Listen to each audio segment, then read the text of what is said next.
your first introduction to martial arts was karate. Karate, yes. And I think that's when I was about 5 or 6. Yeah, so that was just a bit of fun. Really. Yeah, nothing serious. I mean, I remember the club was just across the road, so from my house. So it was one of them where after school we'll just go walk with one of my cousins. He used to come with me as well. And then that was only short lived. It wasn't long. And then after that was boxing. Started boxing. I enjoyed it, but I think more than anything, I enjoyed more the social side of it. You know, just my mates were there, we was chill and just hit a few bags, body sport. After that, the next time I started, my cousin was doing Muay Thai and grappling, and this was kind of new on the scene. So this was like 2008, I think, 2007, 2008. So Muay Thai. So nobody heard of Thai box. This is when UFC used to come on Bravo, if you remember. Yeah, I mean, it was weird telling people like kickboxing in school. Exactly. Yeah, they had no idea. So and it was Wicker Camp. That's the first gym I went to, Thai box, and I loved it. Like, it was different.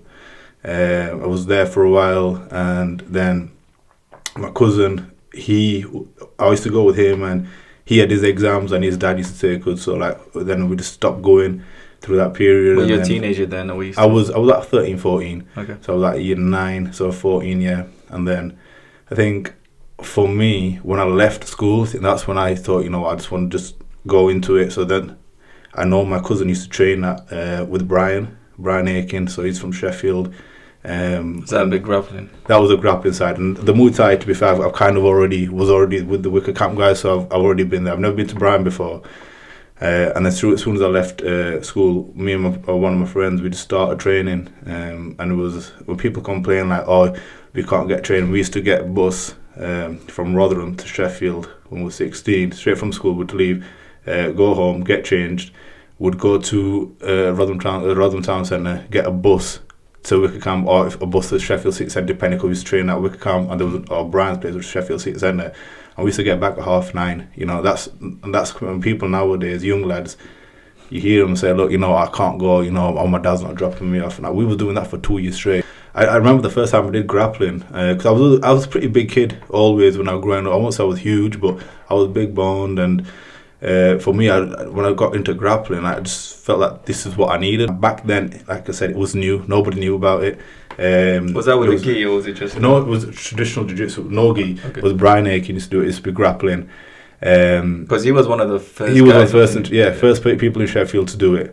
And he was teaching it. And I was there for 2 years. He even moved. I think he had a few issues with the landlord, so he moved to somewhere behind Wicker. I went there. And then... once he packed in, because he had an issue, then I moved to another place in Rotherham. That's where I met like Monkeys, the EKBJ guys, Sai and stuff, and that's where I kind of built it from them. And then from there, that's where it stemmed from. And then I started competing. I had my first fight, and it was one of Brian shows, and I think I was 17 at the time. I lost a close split decision. I was a bit hard done by it because it was my first fight, and then I think it was the best thing that happened to me, because it kind of woke me up a little bit. Needed to change a few things, because I wasn't doing weight training or anything at this point. It was just strictly just technical stuff. And did you, at that point, were you taking it serious? I don't think I was taking it seriously as I am now. I think you're young at that age. I mean, I was enjoying it. I was just thinking, oh, this is something new to me, and I'm just going to do it. You think it's all fun and games? You think it's fun and games, and this is why now I wish I had this mindset that I had. What again, that comes with time. And I think when my next fight, it was when I was I finished my first year at uni, and I remember it was Farad at the time. He got me a fight on AFK, and it was against someone from Pride MMA.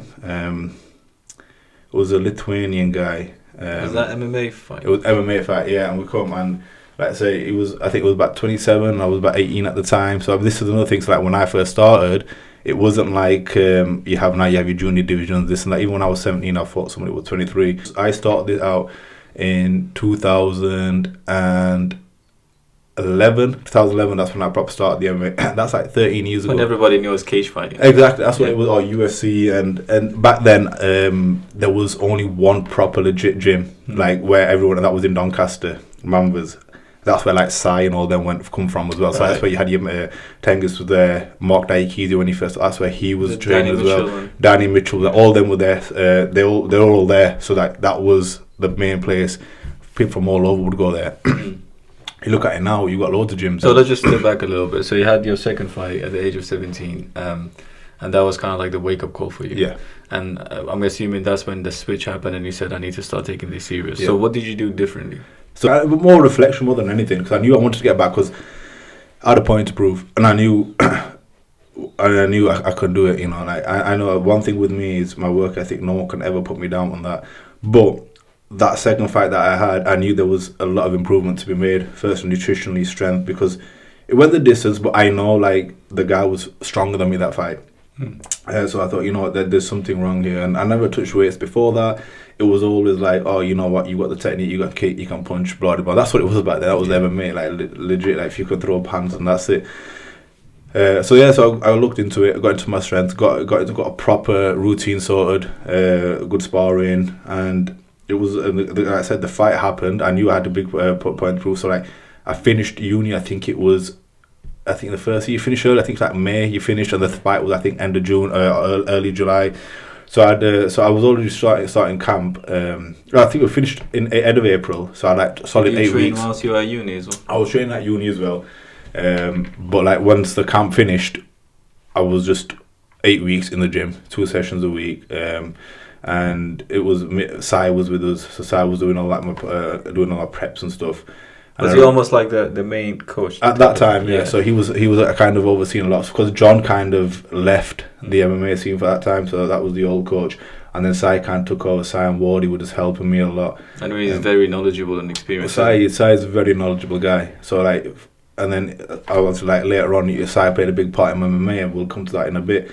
But anyway, like we've got into it, and the camp was all around me. So we got different bodies, and it was like shark tanking and stuff, and I knew like no matter what happened, I can't lose this fight. So is that like the first time you felt like you had a proper team around you? I felt this is the first time I proper felt like, you know what, this. And I think more it was myself as well, because my mindset changed as well, and the training went well. And then the fight happened. I won on unanimous, and it was a strong guy. Like it was like 26, like just shredded as well. Like it was strong. You could feel it as well. And you got to remember, I was like 18 at the time, and this guy's 26. So like, there's a big age difference. You know, so exactly, really? I was still a pup in the game. More no matter, I might have added a bit of strength in, but it's not my adult strength. And then I thought, you know what, that felt good. And then I kind of went off because I had my uni, and I was like, when you're at uni, you kind of just, it's either one or the other. And I think with me at that time, I just spent a lot of time at uni, but then I was still training because you had Ahmed here, you had Charles here, so whenever they were fighting and stuff, I'd always be here helping them prep and stuff, so I was still there. So this is when now I kind of made that transition to AFK. And then once I kind of graduated, I thought, you know what, let's get back into, because I was helping Ahmed prep few camps, helped Charles prep few camps. I had a couple of kickboxing fights, and again won them. And then I enjoyed kickboxing, but for me it was MMA, and I felt like there's unfinished business. And then I had a regional title fight it was scheduled against Simon Kane, so I was training for that. But like 3 weeks before, he got injured. So then Brandon, who from UNIP, he put himself forward. So that fight happened. I kind of overlooked it, if I'm being honest. That was a fight that was my proper wake-up call. So we'll talk about my first fight. This was a fight that changed everything. And I just wish something like this happened sooner, because I remember the fight really well. Like we exchanged a few trades, and then I just took him to the cage. I took his back, but I felt like it was too easy, and I just let it up, and that was the biggest mistake I made, because after that first round, like he grew into the fight, and he gained confidence, and he won on a unanimous decision. I mean, he's a very good fighter. He's a very good fighter. I mean, I've still talked. He was with me earlier today. Like he's getting back into the cage again now. So like next month he's back in. Nice. But that's the thing. Like even after the fight, we shared some good words. No, it was enough. It was all respect. Like whatever happened in the ring, fair enough. You wanted to take each other out, but after the fight, it's respect, and that's what it is. And like, he even messaged me towards the end of last year saying, "Mujj, I want to get some working with you." And like, so that's, and I'm helping him get back into it. I mean, before that, I do remember like we did try to get a rematch after that fight. You know, when I moved to AVT and stuff. But at that time, I think Brandon kind of packed him fighting. I thought, fine, I'm not going to chase it. It's happened. You know, he's won, and that's it. But now he's back in. Obviously, like me, for now, I'm not really interested in fighting right now, but Brandon is, and I'm there helping him do what I can, and that'll be good because he's looking really sharp. But going back to what we were talking about, so that happened, and then I just got to Sai, I go, look, I need to make some changes because it was inexperience that cost me that fight, and I need to get more bodies in, like more MMA. So you spoke to Danny Mitchell. This is when I went to now, so Danny's So I spoke to Danny, said Mujjy's coming to AVT, and so I went there straight away next week. I went to the AVT, got there, and I just saw my change. So that's where I saw my game change from here to there. And when I was at AVT, that was it. It was perfect because they had top featherweights in there with me, you know. And that's what it was. You don't have to worry about like having to give away 20 kg in a spar or in a roll because you had that many bodies of your own weight. It feels more real, isn't it? Yeah, so that's what happened. And to be honest with you, from there, it just excelled. So I had my first fight like 4 months after joining AVT, which I won the first round. And then I fought... Then I co-main evented Cage Steel in March 2019, I think it was, and I won that. So I won like 4 fights in a row, like back to back from there, and then COVID happened. That kind of slowed things down because that's when they was trying to set me and Musa up. So Musa's a guy from Sheffield Shoe Fighters. That was a British title fight, and that was supposed to happen, but then COVID come in, so a lot of shows were getting cancelled. So I thought, we'll keep ticking over, see what happens. But this time, at this point, gyms were getting raided as well now. So like for me, it was like, how long have I got left in it now? Because COVID was killing everyone's vibe. But eventually, restrictions started easing. So we were training again back up at AVT. And there was another show, Celtic Gladiator, at the time. I think Danny was looking for some people to match, and I got to put my name down because I need to get out there. And then I think another lockdown happened, so that show got cancelled. So like by now I've had like 3 fights cancelled, you know, like in COVID, training as well. So I'm thinking to myself like, you know, is there any, have I even got another fight left in me?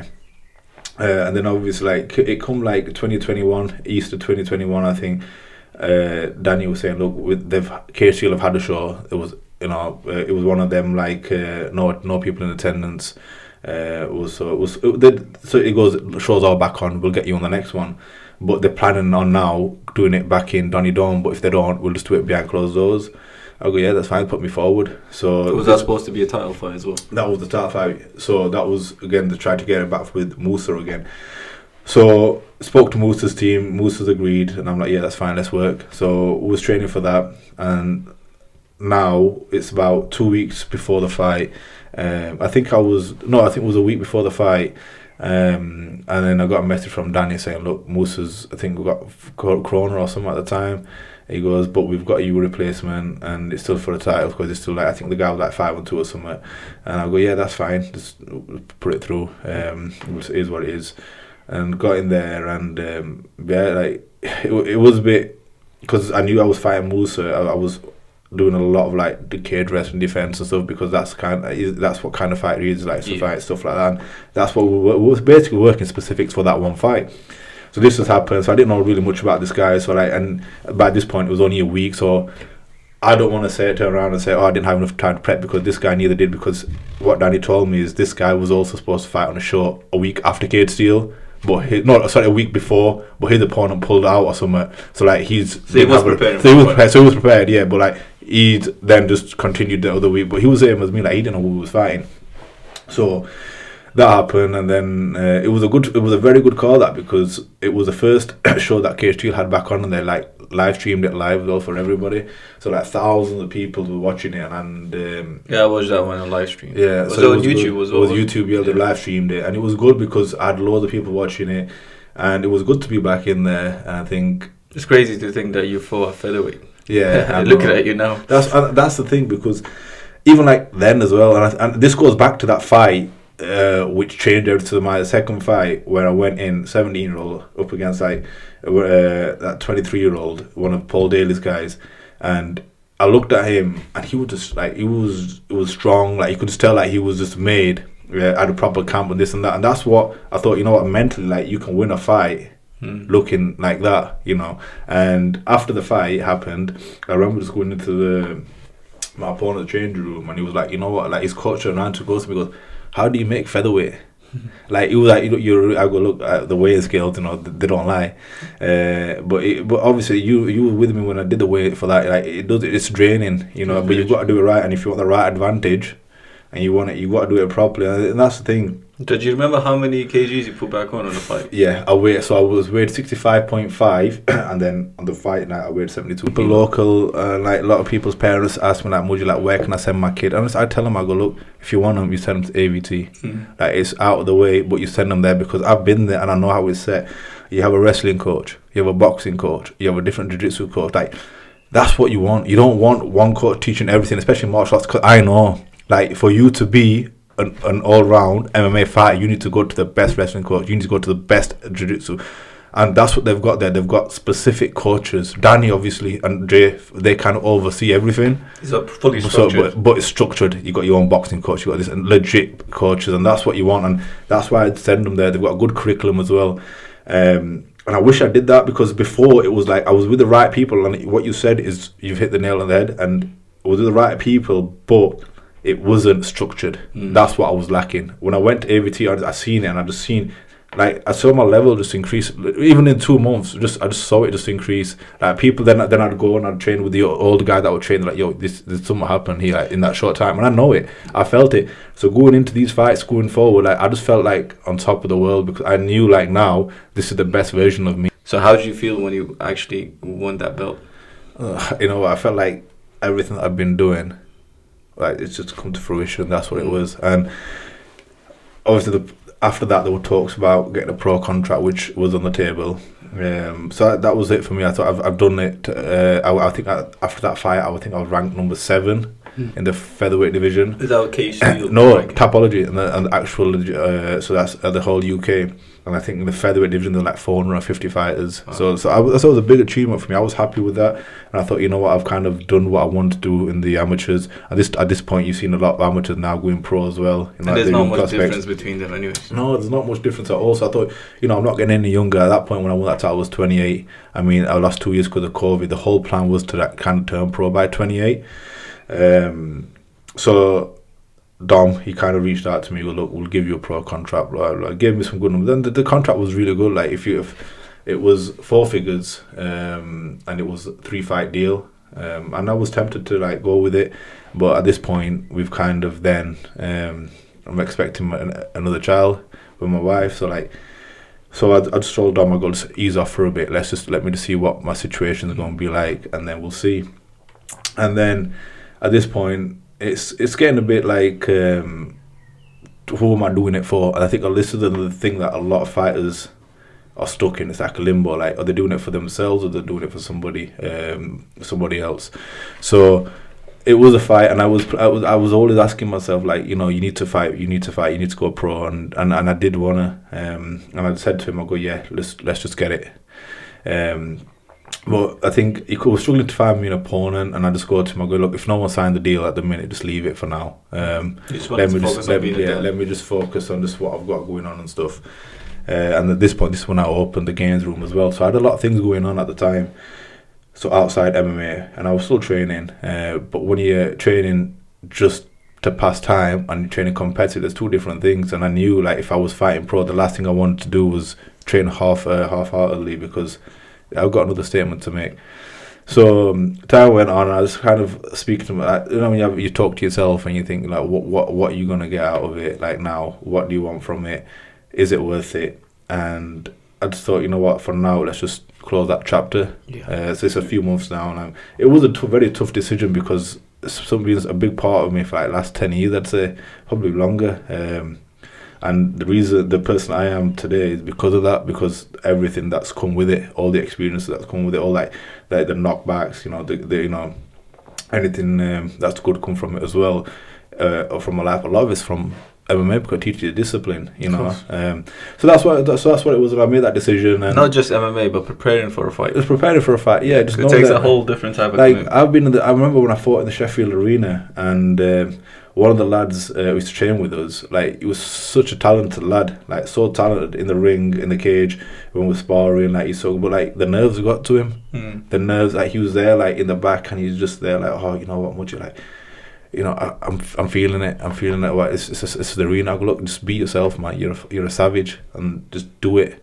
And he went in there, like, you could tell the first round he was a bit shaky, but he grew into the fight, and that's it, because you have it in that you can be the most skillful fighter, but if you can't control your nerves, it's gonna be.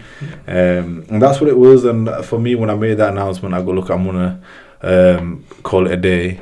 I did think to myself, I made the right decision, because in the back of my head, even after then, I was speaking to myself, like, look, you want to fight again, you want to fight again. And I was in that limbo, that limbo like a lot of fighters tend to be in, whether they want to give up. And I'm sure you've had that conversation with yourself. I know a lot of other people have had that conversation. But then when my little boy was born, honestly, like, I just didn't even bother about fighting. Like your whole perspective of life. Literally, like, it's just changed, because when my daughter was born, I was still chasing that dream. Like, I was always up. I was up at 6 o'clock in the morning, not back till 10, 11. Like, it was, so I never really saw her. And then obviously this COVID thing happened, and I was always at home a lot more often. And when my boy was born, like, literally we have a really close one. Like, when I walk in now, he's straight away attached. Like, he wants me. Like, I didn't really. And also I didn't have that with my daughter, but I wasn't there enough for my daughter. So like now, I thought to myself, like, it's all about them now. And I built a very good network. Like, and the network I've built is, like, my dad couldn't have done that because MMA wasn't about then. Do you understand? Like, I've done it because not many people knew about MMA when I started, but now I've built that network. It's there for my child. Like, if he wants to go into it, I've got it. Like, whether whichever, boxing, kickboxing, you know, MMA, jiu-jitsu, wrestling, it's all there for him. Like, I built a solid network, and it's there. You have a bunch of other things going on, so you started getting into coaching, doing one-to-ones and doing SNC as well. You opened up your own gym, Gains Room. So tell me a little bit about that. How is that going, and what was the ultimate goal with that, and how did the idea come about to start that? So, this is when I moved into my new home. So it all happened then. And I had a spare room in the back. Like, it was attached to the house, but it was a very long room. So it's about 8-9 meters long. And this is going back to like COVID as well. So like, when COVID happened, a lot of gyms were closed. So I thought I'd just get like a home gym set up for myself, and it was a pretty good home gym the way it was done up. And a lot of people at this point wanted to train with me as well, because locally, like, you know, I've been MMA, I've done MMA, I know my stuff. They knew I'm very knowledgeable as well. So I thought I'll just try it out, see how the coaching goes. I mean, I've had my qualification for a while now anyway, but it's never really used it.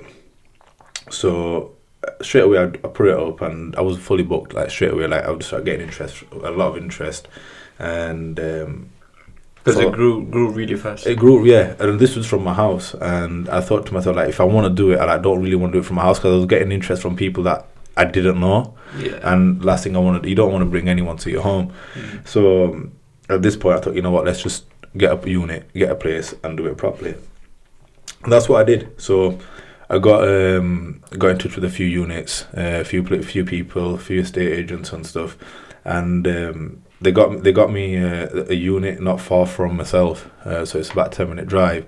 I took that on, converted it to a gym, so that opened end of April, like back end of April. I think I got the keys just after my birthday, so took that on. Like a year?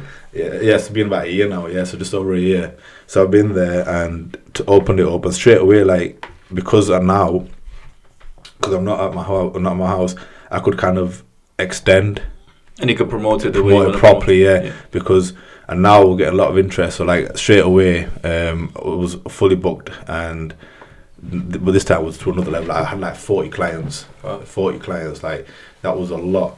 And it was getting too much, because I thought to myself, like, I've got 40 clients, you know, it's a lot of time. What people don't understand is when you're doing one-to-one coaching, it's either, but when you've given them a program to follow and you're checking in with a weekly, like, 40 clients is a lot.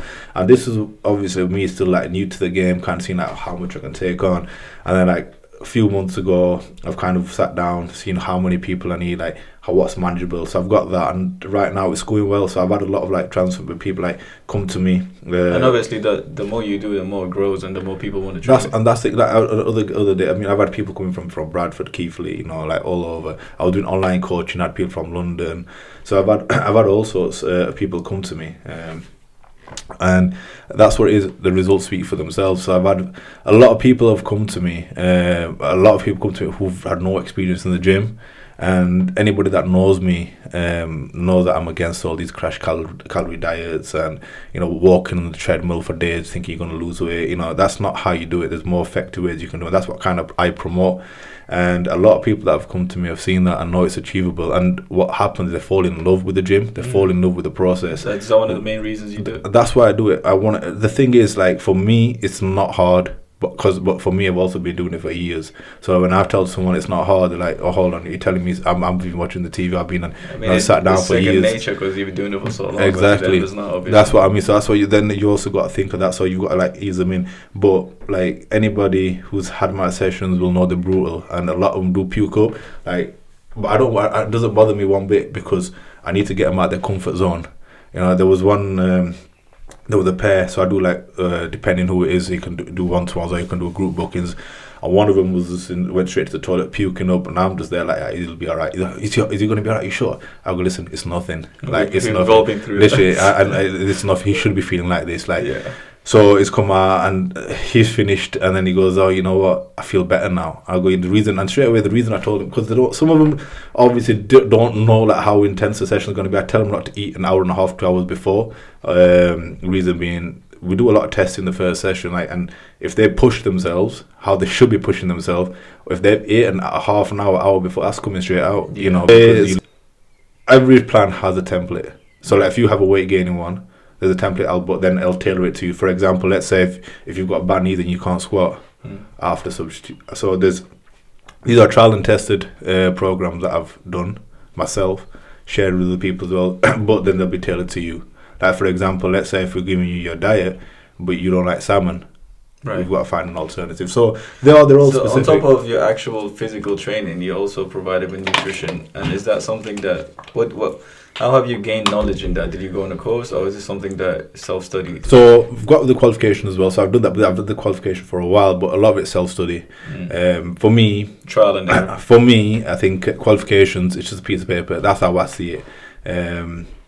But I think when you go there first time and do it, and actually lead from the front, practice what you preach, I think that for me you speaks. You do get loads of PTs who just got a piece of paper. And that's what it is. Yeah, you see it in the gym. You see a lot of people there. Yeah, and then, the qualification is super necessary, but also the experience, right? You have to know. Like, I have fighters that come to me as well, and they like prep for fights. And there's a young lad from Doncaster called Rahul, and I've seen his transformation. Yeah, he's a beast. Like, he's 17, 18. Like, he's lifting what men lift, and.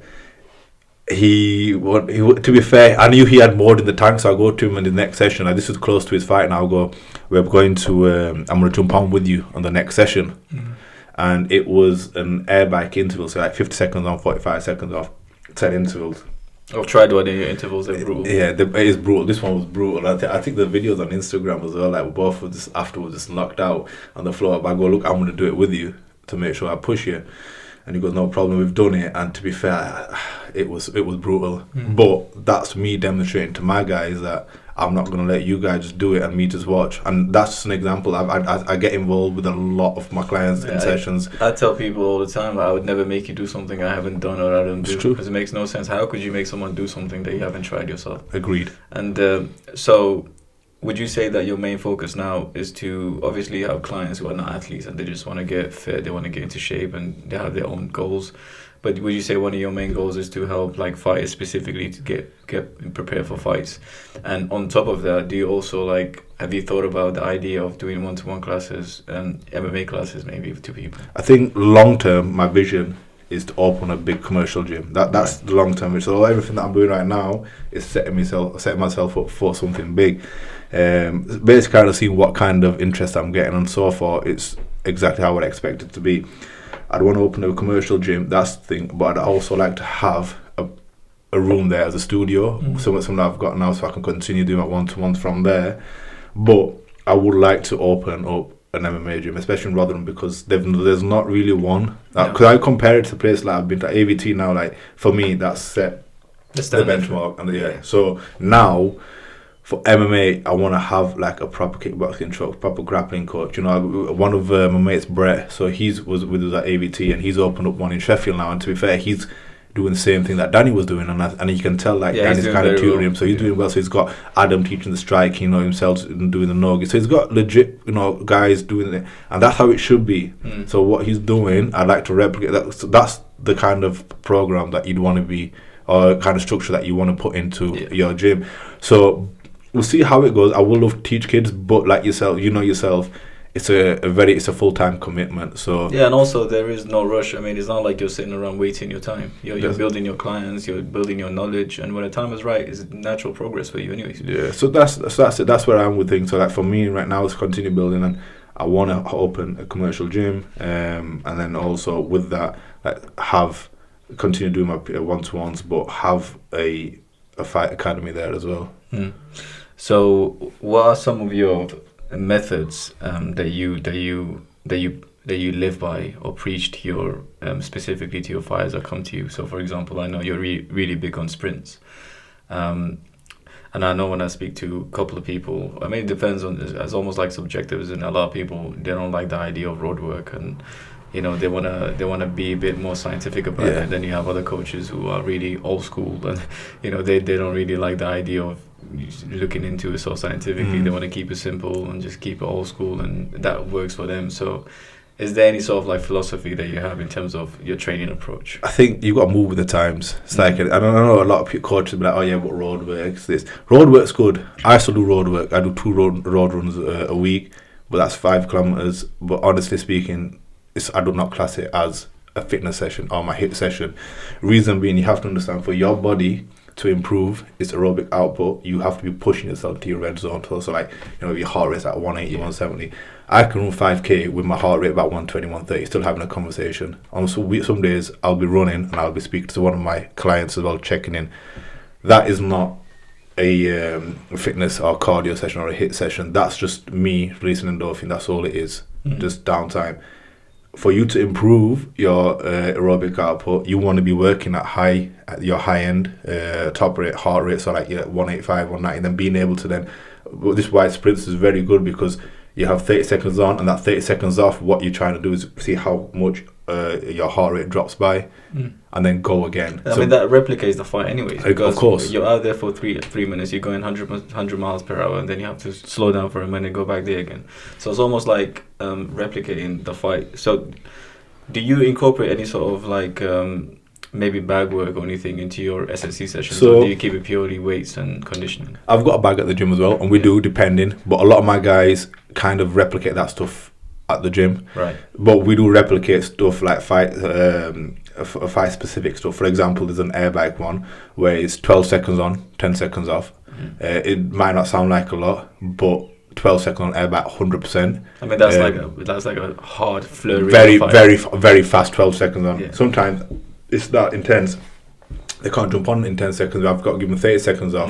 But the reason why I like that one is I've been there and I know like how a scramble feels in MMA. A scramble can like that 10-second scramble, what you're watching on the TV, probably seems nothing to the person on the outside, but them inside will feel that, and that's what it is. So you got to replicate that kind of stuff. 10 seconds on, even 30 seconds off, whatever it is, you got to replicate it to the sport. I mean, also mentally as well, because you might be okay physically, but if you don't know how it feels mentally, it's going to be very difficult to like survive that in a fight if you never took your mind to that place. That's why I tell my guys all the time, you gotta push your mind to that dark place. You need to be in a position where you're gasping for air and you hate it so much that you know this is going to save your ass in a fight.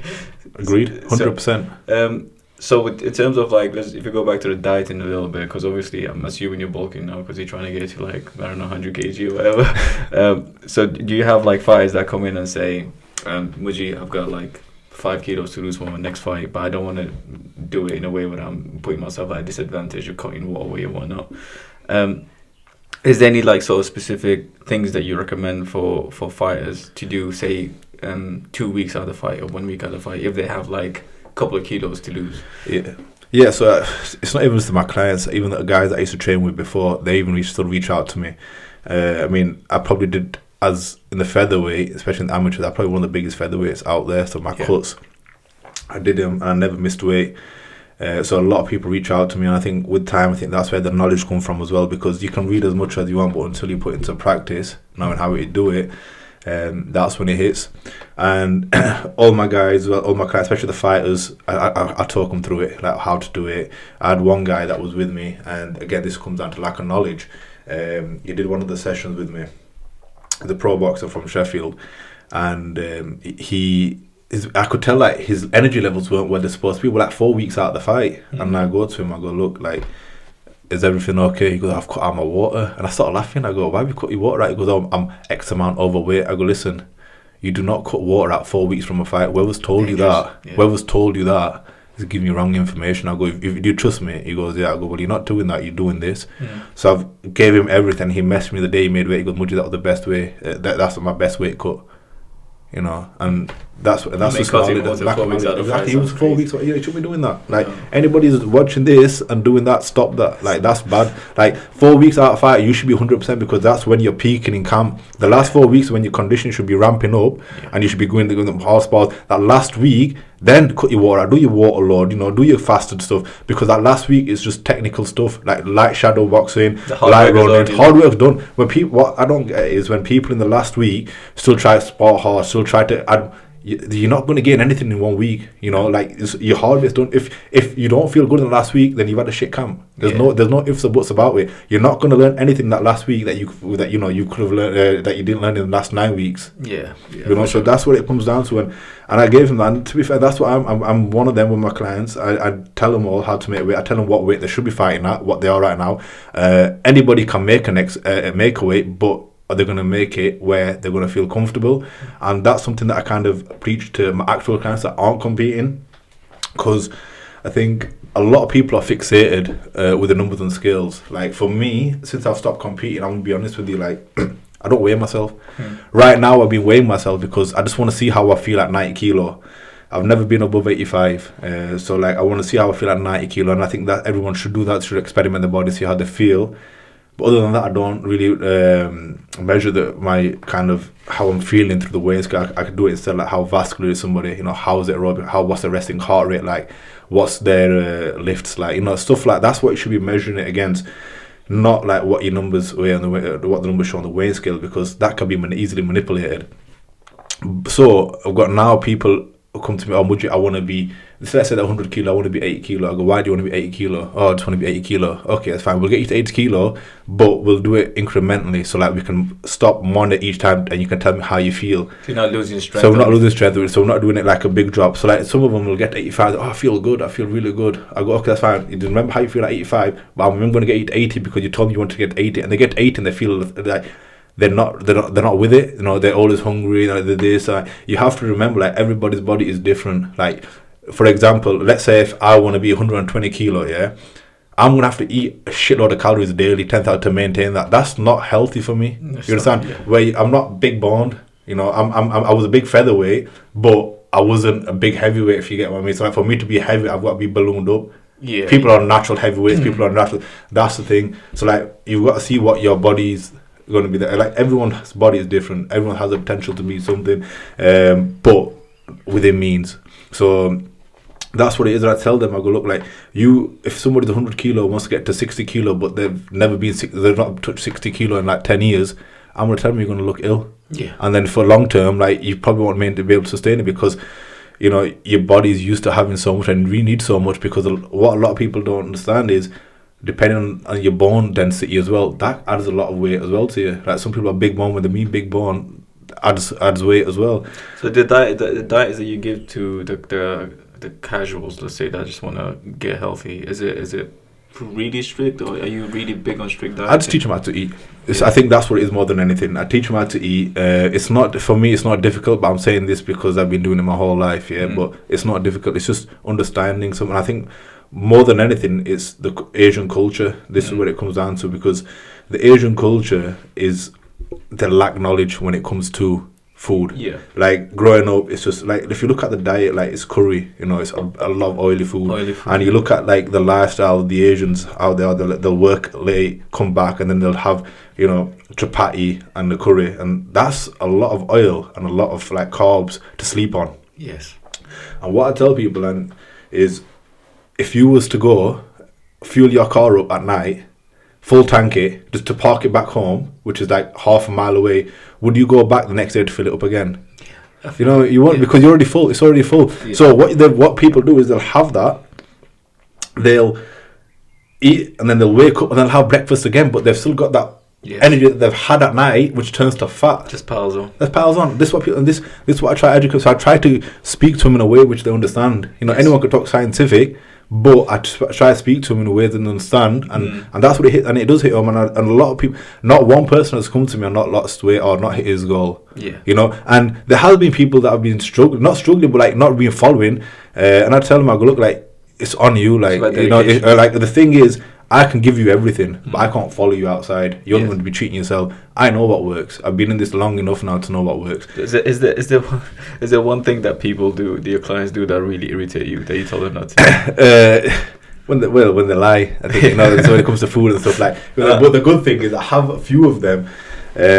Like they've joined, like they know each other, so they'll snitch on each other. Right. Yeah. And I find it funny, but I think, but it's good. I let them off because by this point, when they start snitching, when they start treating this, when they're like 6-7 weeks deep in, so their body's already kind of changed. So like if you had 6-7 weeks into my program, if you're having 2-3 cheat meals, it's not going to affect you long term. Yeah, it's not. You know, so because by now your metabolism changing, you know, your digestive system changing, so like you kind of eating the right food. So I'm kind of lenient in it with it, where when it's 6-7 weeks in, and as long as, like I said, they're feeling better, the lifts are getting improving, or whatever their goal is, as long as we're getting close to it.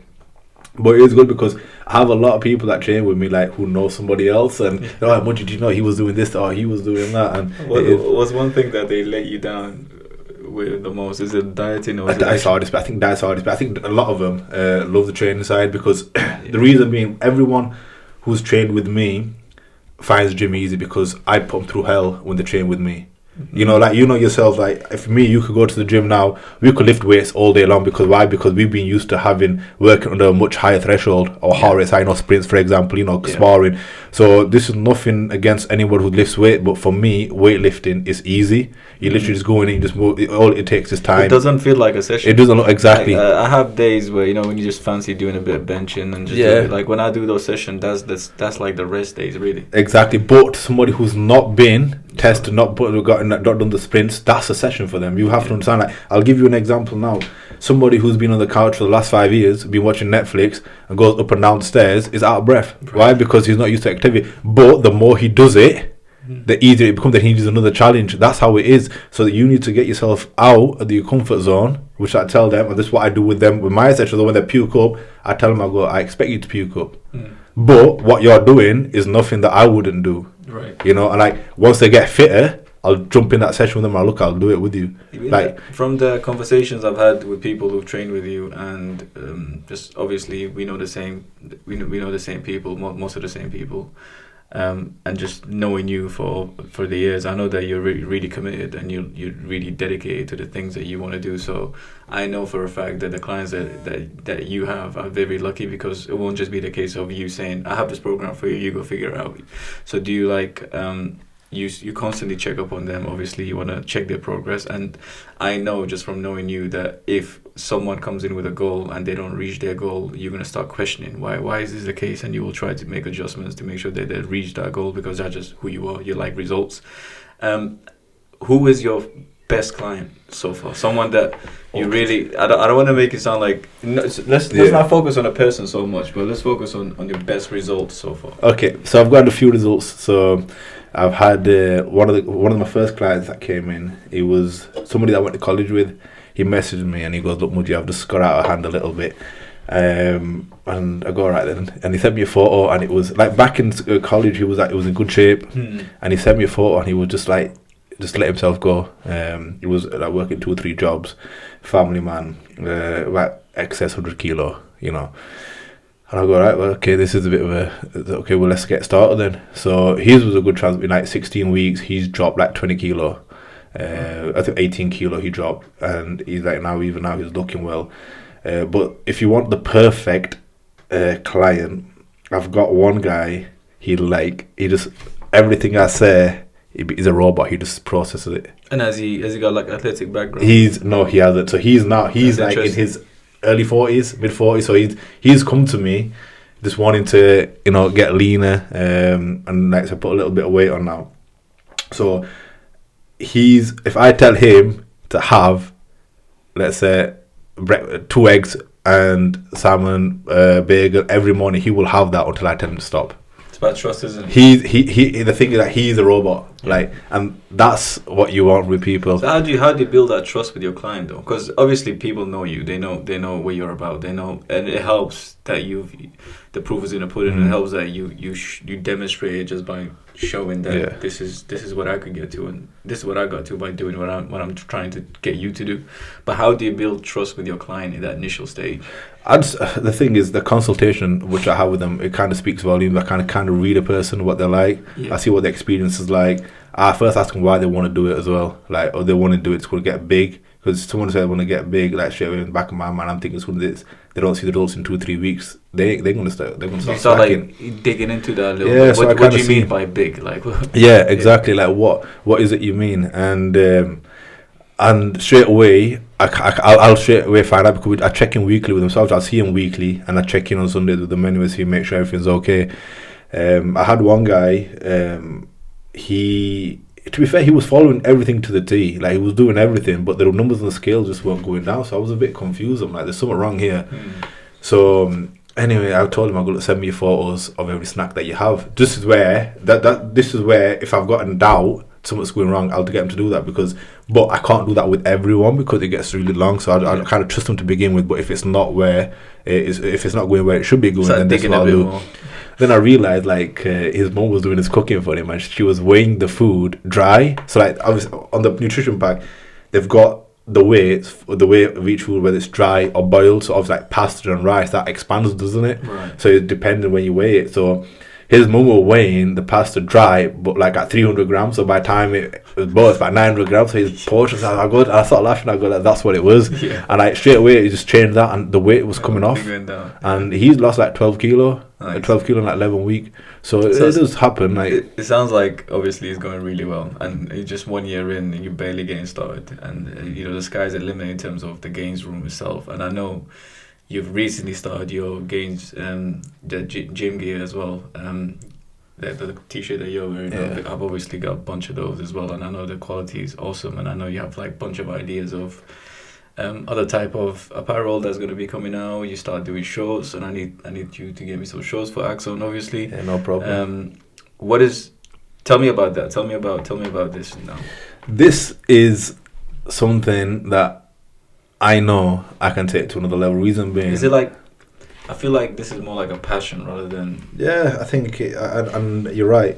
Ever since, anybody that's known me for long enough will tell you that I like fitted clothes. Yeah. Like, there's a certain style of clothes that I wear, and like the GR, we've got some quarter zips in, and they're really popular, and people are wearing, but because I know what I wanted, and anyone that goes to the gym has a very similar mindset. Like, if you go to the gym now, a lot of people are wearing like these gym short kind of tops, like quarter zips, long sleeves, thin like linen kind of tops.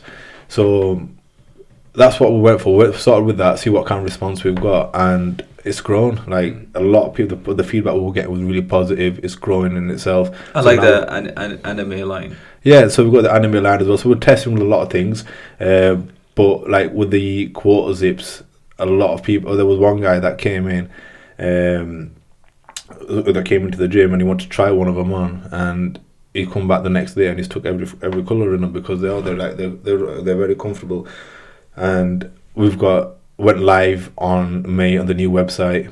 So the 1st of May we went live, and the straight away we've the quarter zips, to be seeing them go out.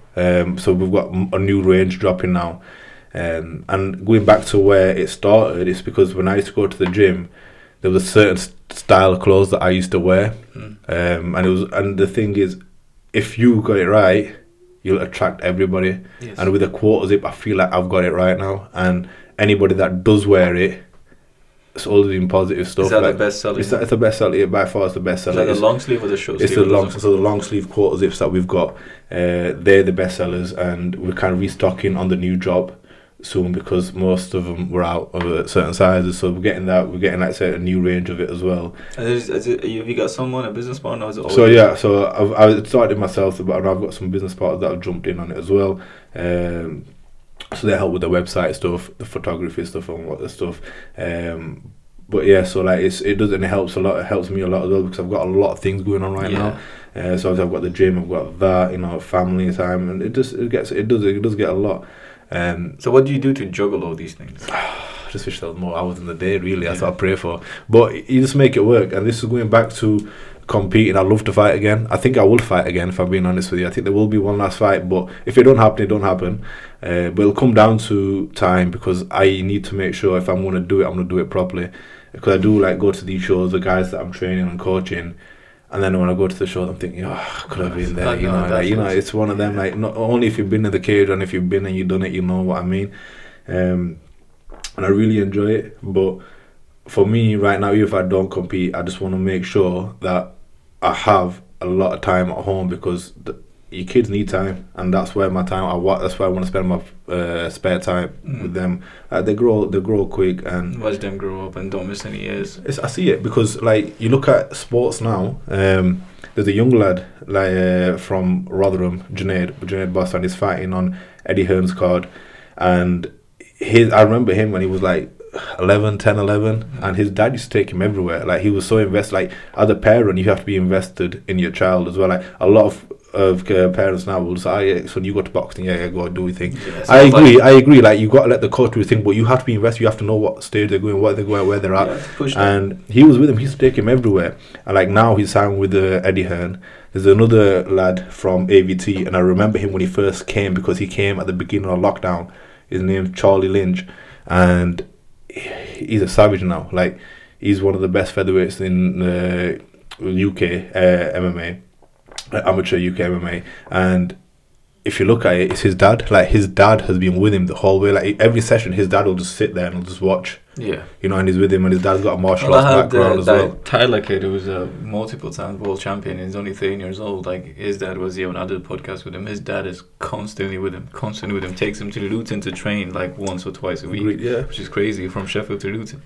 But going back to the clothing line, because do you have like a goal that maybe one day you want to open up a store and just not take it away from just being online as well? I think with me, at the moment, I want it to be a global brand. That's what the plan is. So we've got like the trademarks and stuff. We've got them. I make sure if I do it, I'm going to do it properly. But we'll see where it goes. I will love to have a store.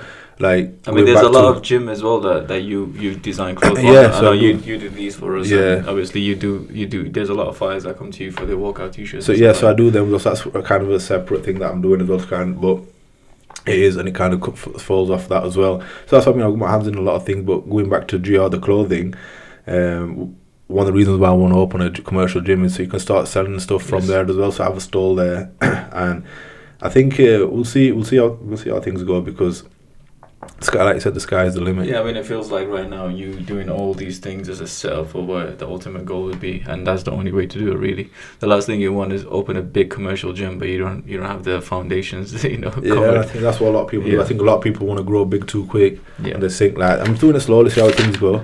At the moment, everything is going according to how I'd want it to go. If you had to give any sort of advice or pointers to anybody that's just getting into martial arts or boxing or any combat sport, or even just training in general, what would be your first advice or thought that you'd want to share with them? It's going to be tough to begin with. It always is, but you've got to, like, say, bite the gum shield, get through it. Just enjoy the process. Don't think you're going to go in today, walk out a champion. Like, it's a slow process. I've seen it. I've been doing it for years. A lot of people around you who's done it say the same. But I would also say to parents as well, make sure you're invested. A lot of it is just the parents want to get their kids out and you just go to the boxing. If parents listen to this, make sure you're invested as well in your son. See, checking with him what he's doing. And if you're a young father, get involved as well. Excellent. That's a great advice, Mujjy. It's been wonderful speaking to you. And like I said, you're always welcome to come back. And I'm sure in a couple of months down the line, we're going to have a bunch of other things to talk about. For sure, man. Man, appreciate that, man. Wow. Thanks for having me.